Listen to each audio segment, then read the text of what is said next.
संतोषीमा पीठरे विश्वशांति महायज्ञ पारादीप 18 बांकी railway colony रे दीर्घ 25 वर्ष धरी मां संतोषी पूजा अर्चना चलता बेले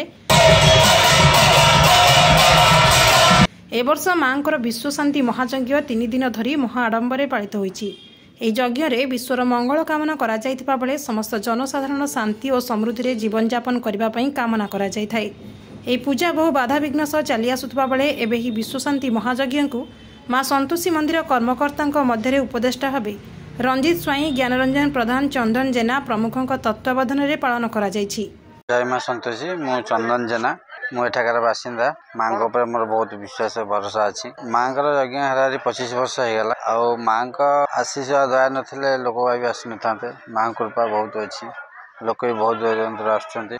आज जो स्टेज पहुँच जो 25 वर्ष है आम छोटिया कुड़िया घर थिलु। कुड़िया घर आज जहाँ हो माँ को आशीर्वाद कृपार आज एत बड़ अनुष्ठान कर माँ ही सब। आज कार्यक्रम आम सका कलश यात्रा होता।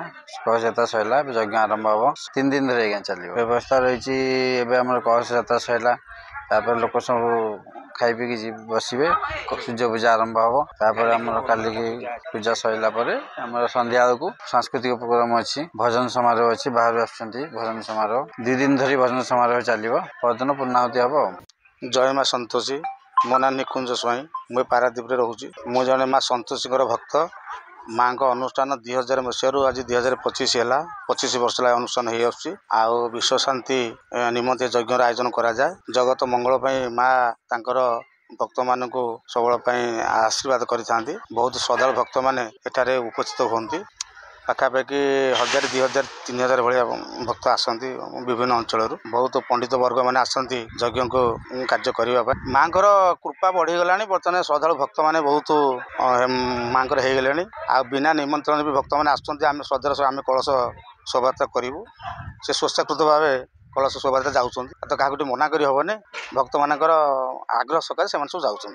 अनुष्ठान आज 25 वर्ष है। सांस्कृतिक कार्यक्रम यज्ञ तो हम घृताहुति करा भजन समारोह करा संध्या बेले। लोक आज हारे 500-700 भाया मिल आज होची। काली भी 500-700 भाया मिल करा पूर्णाहुति दिन 2025 लोक 3000 पाखापाखि मिल हुए। पारादीप रविन विश्वास का रिपोर्ट, आवाज media. Please subscribe Awaaz Media on YouTube and press the bell icon.